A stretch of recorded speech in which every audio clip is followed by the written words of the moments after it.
our eyes lit up, and it's sort of like, she was the age then that I am now, and she didn't have a child, and like there's a way in which she took me under her wing.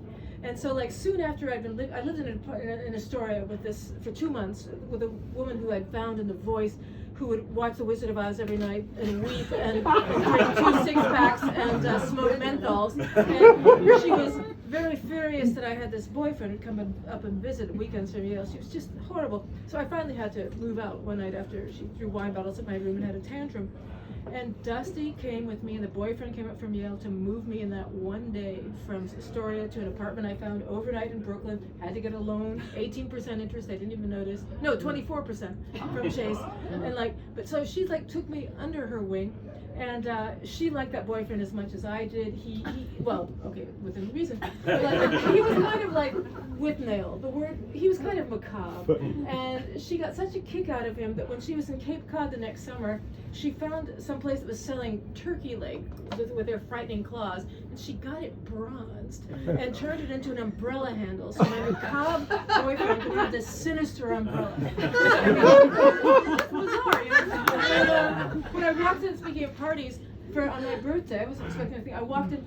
There were yew boughs strung with Christmas lights over my desk, hung with bunches of candy canes. There was a flourless chocolate cake. It was just like, oh my God. So I was telling my mother about this, and she soon began to call Dusty Mama North.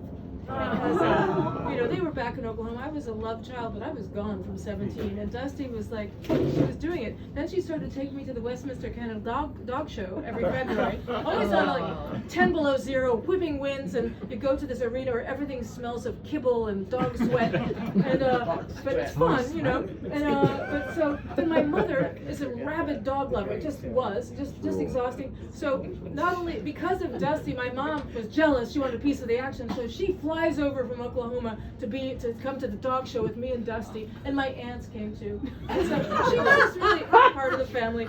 And one other thing on the parties, and then I'm almost done.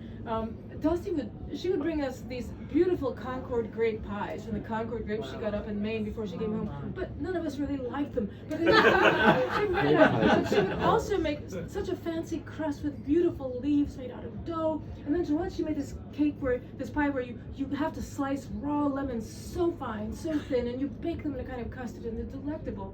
And I said, my God, how did you ever do that? How did you have the patience? She said, oh, well, it's mouse milking.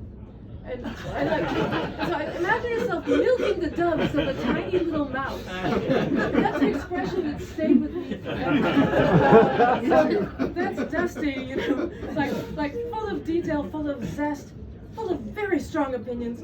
Oh, and then one final thought. The first week I was there, I was full of this vim, and I'd done cartoon shows of my cartoons at college, so I was like, I want the New Yorker to run a cartoon that I created. And so I wrote this cartoon, which is this woman holding a tin cup and the sign around her neck that said, well worked for praise. And I rushed it up to Lee Lorenz, and Dusty's like, no! What?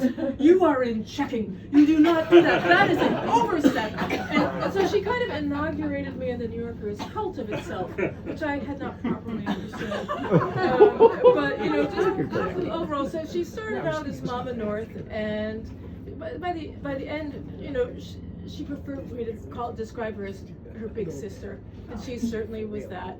And when I think of her constant refrain, you gotta have a life. Boy, she did. Yeah. Yes. And Wow. I would tell you